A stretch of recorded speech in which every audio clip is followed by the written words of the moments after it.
We need something crazy. We need to see like at least a 20, 30 bag on his balance. Get! Yes! Oh my God! Yes!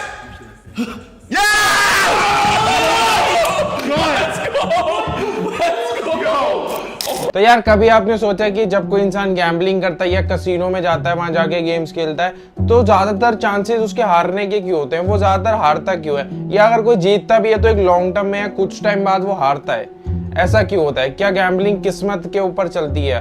क्या पूरा जो gambling है, casino system है, किस्मत के ऊपर based है? नहीं दोस्तों, जो गैम्बलिंग है इसके पीछे पूरी की पूरी एक साइंस है जो हम इस वीडियो में समझेंगे। तो जब भी कोई इंसान गैम्बलिंग करता है या गेम खेलने के लिए जाता है कैसीनो में, तो वहां पे जाके काफी सारे गेम्स होते हैं, बढ़िया बढ़िया मशीन्स होती हैं, आपको बढ़िया बढ़िया प्राइजेस दिखाए जाते हैं कि आप इतना लगाओगे इतना जीतोगे। तो ये सब एक आपको दिखाने के लिए किया जाता है, लेकिन जो सच्चाई है इसके पीछे एक पूरा फुल्ली कैलकुलेटेड सिस्टम होता है जो कि ये इंश्योर करता है कि जो गैम्बलिंग कंपनी है, जो कैसीनो कंपनी है, वो हमेशा जीते और आप हमेशा हारो।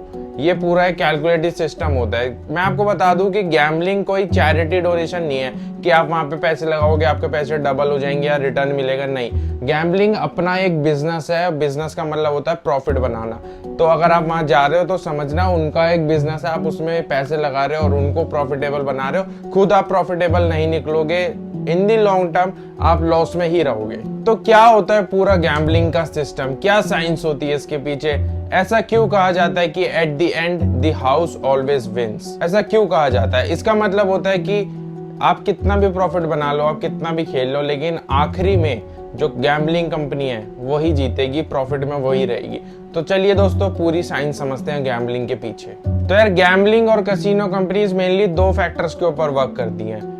First is probability and second is psychology. Probability का मतलब होता है, जैसे एग्जांपल ले लेते हैं, आपके पास एक डाइस है। अगर आप एक डाइस को थ्रो करते हो, उसके अंदर 6 नंबर्स होते हैं, पर कोई भी एक ही नंबर आ सकता है एक बारी में, तो इसकी एक प्रोबेबिलिटी होती है 1:6। वैसे ये सबको पता ही होगा, आपने 7th क्लास में प्रोबेबिलिटी पढ़ी होगी। और अगर हम साइकोलॉजी को समझे तो ये गैम्बलिंग के अंदर कैसे इंक्लूड होती है? अगर आप कोई ऑनलाइन गैम्बलिंग करते हो या कोई साइट के ऊपर कोई भी गेम खेलते हो, तो वो गेम्स ना इस तरीके से डिजाइन होते हैं कि आपको एडिक्शन हो जाए उससे। वो बहुत ज्यादा एडिक्टिव गेम होते हैं, क्योंकि जो गैम्बलिंग कंपनीज है, कैसीनो कंपनीज है, ये चाहते हैं कि आप ज्यादा से ज्यादा टाइम इनकी साइट पे या इनके जो कैसीनोज होते हैं वहां पे ज्यादा से ज्यादा टाइम बिताओ, ताकि आप लॉन्ग टर्म तक खेल सको और लॉन्ग टर्म में इनको प्रॉफिटेबल बना सको। और प्रोबेबिलिटी का मतलब होता है इसमें गैम्बलिंग में कि एक हाउस एज टर्म होती है। हाउस एज का क्या मतलब होता है, मैं आपको समझाता हूँ। अब जैसे आप सोचोगे कोई भी गेम खेलते कि 50-50% चांस है कि अगर मैं एक बेट लगा रहा हूँ तो या तो वो आएगा या तो वो नहीं आएगा, तो यही सोचते हो 50-50% चांस, पर ऐसा नहीं होता। जो कैसीनो कंपनीज होती हैं, जो गैम्बलिंग कंपनीज होती हैं, वो ये चीज मेक श्योर करते हैं कि उनके पास एक हाउस है जो, तो कभी भी आपको इक्वल अपॉर्चुनिटी नहीं मिलेगी, क्योंकि उन्हें भी प्रॉफिटेबल बनना है, उनका भी एक बिजनेस मॉडल है, पूरी कैलकुलेटेड सिस्टम होता है। तो एक छोटा सा एज अलग से वो निकालते हैं जिसमें उनके जीतने के चांसेस ज्यादा हो और आपके हारने के चांसेस ज्यादा हो।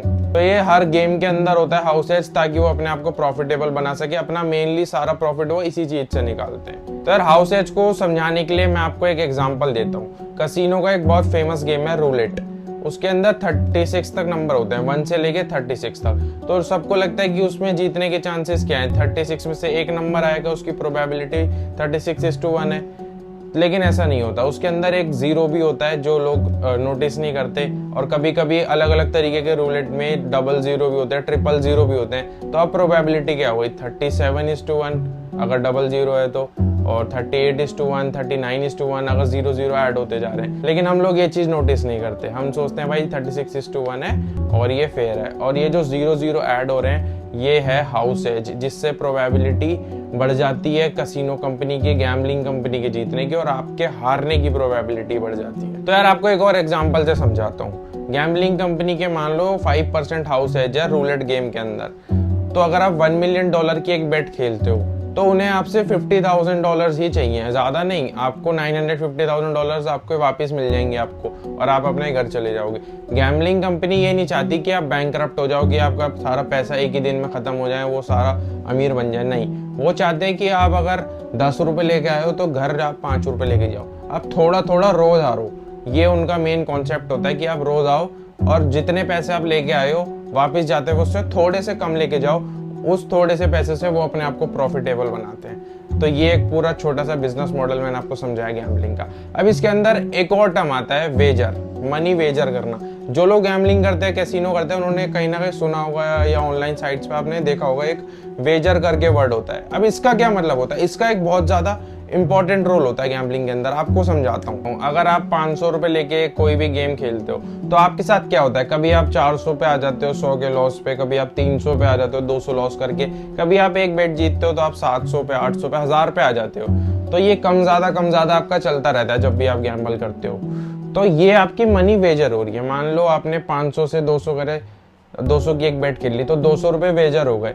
अब जो हाउस है जो होता है इसमें, वो भी इसमें एक पार्ट प्ले करता है। जैसे आप जो भी मनी वेजर कर रहे हो, मान लो आप 100 रुपए वेजर करते हो और आपको 0.5% की हाउस है जो उनके पास, गैम्बलिंग कंपनी के पास, तो आपके हर 100 रुपए पे उनको 50 पैसे का प्रॉफिट है। अब आप 500 से 1000 बनाओगे, फिर 200 पे आओगे, 300, 400, तो आप जितने जितने करते जा रहे हो उनको उतना उतना अपना हाउसेज मिलता जा रहा है। हो सकता है शॉर्ट टर्म में थोड़ा पैसा बना लो, 500 से 1000, 2000 कर लो, लेकिन जैसे आप थोड़ा और लालच करोगे, आप कह सकते हो ग्रीड आएगी आपके अंदर, आप 2000 से 4000 बनाने की सोचोगे, तो वहीं पे इनकी स्ट्रैटेजी, साइकोलॉजी वाली स्ट्रैटेजी काम आती है, जो आपको एडिक्टिव बनाती है, जो आपको ग्रीड देती है कि आप बड़ी बेट्स खेलो ताकि आपको बड़ा रिटर्न मिले और इनको भी बड़ा हाउसेज मिले। तो ये पूरा सीन होता है यार गैम्बलिंग का। तो यार ये सारी चीज पता चलने के बाद ना एक क्वेश्चन आप लोगों के दिमाग में आ रहा होगा कि भाई लोग गैम्बलिंग करते ही क्यों है? जब इतनी सारी चीज आपको पता है कि हाउस है जो होता है, कैसीनो बिजनेस है, वो अपनी प्रॉफिटेबिलिटी देखता है और आपको हरवाना चाहता है, तो फिर भी लोग गैम्बल क्यों करते हैं? तो यार इसके कई सारे रीजन है। जैसे कि मैंने आपको बताया, वो एडिक्टिव गेम्स बनाते हैं तो लोगों को खेलने में भी मजा आता है, प्लस उन्हें एक उम्मीद होती है कि वो जीतेंगे, चाहे चांसेस कम है, चाहे उन्हें पता है कि भाई हाउस है जो उनके पास कम चांसेस है जीतने के, पर थोड़े चांसेस, कुछ तो चांसेस हैं, वो इस उम्मीद से खेलते हैं कि क्या पता इस बार जीत जाए, क्या पता इस बार जीत जाए। लेकिन शॉर्ट टर्म में हो सकता है वो थोड़ा बहुत जीत भी ले, जैसा कि मैंने आपको बताया, पर इन दी लॉन्ग टर्म वो हारेंगे। आपको एक और चीज बताता हूँ मैं फैक्ट, कि अगर आप किसी कसिनो में, जैसे इंडिया में तो बैन है कसिनो, लेकिन अगर आप बाहर किसी कंट्री में कसिनो में जाते हो तो वहां पे क्लॉक नहीं दिखेगी आपको, घड़ी नहीं होती अंदर और विंडोज भी नहीं होती। ऐसा क्यों होता है? क्योंकि कसिनो चाहता है कि आप ज्यादा से ज्यादा टाइम उनके यहाँ बिताओ, ज्यादा से ज्यादा आप पैसा इन्वेस्ट करो, क्योंकि जितना ज्यादा आप खेलोगे, जितना ज्यादा टाइम आप कसिनो में लगाओगे, उतने ज्यादा उनके हाउसेज बढ़ेगा, उतना ज्यादा उनका प्रॉफिटेबिलिटी बढ़ेगी। तो ये एक पूरा सीन होता है भाई, ये एक बिजनेस मॉडल होता है गैम्बलिंग का। तो यार कुछ स्टडीज के हिसाब से ये बताया जाता है कि 100 में से सिर्फ 13.5% गैम्बलर्स ऐसे हैं जो जीतते हैं या जो विन कर पाते हैं, वरना बाकी जितने भी गैम्बलर्स हैं वो मोस्टली अनप्रॉफिटेबल होते हैं या लॉस में जाते हैं। कई लोग तो भाई इतने ज्यादा एडिक्ट हो जाते हैं, पूरे बर्बाद हो जाते हैं इन चीजों के अंदर। तो यार gambling is just for fun. आपको मैं बता दूं भाई, gambling is not a way to make money. आप गैम्बलिंग को पैसा कमाने का तरीका मत सोचो कि आप अगर आपके पास 100 रुपए हैं तो आप उसे 200 कैसे बनाओ, 300 कैसे बनाओ, ये मत सोचो, क्योंकि गैम्बलिंग में एट द एंड आपको ही हारना है, आपको ही हारना है भाई। ये चीज लिख लो, अगर आप एक दिन जीते हो तो आप चौथे दिन, पांचवें दिन आप लॉस में आ ही जाओगे, क्योंकि यार वो इस तरीके से साइंटिफिकली कैलकुलेटेडली डिजाइन चीज है ना, पूरा बिजनेस मॉडल आपको हराने के लिए है। तो अगर आप गैम्बलिंग करते हो तो भाई आज ही छोड़ दो, ये चीज बिल्कुल भी सही नहीं है, आप हमेशा लॉस में ही रहोगे। बाकी यार वीडियो अच्छी लगी हो तो लाइक कर देना, शेयर कर देना, चैनल सब्सक्राइब कर देना।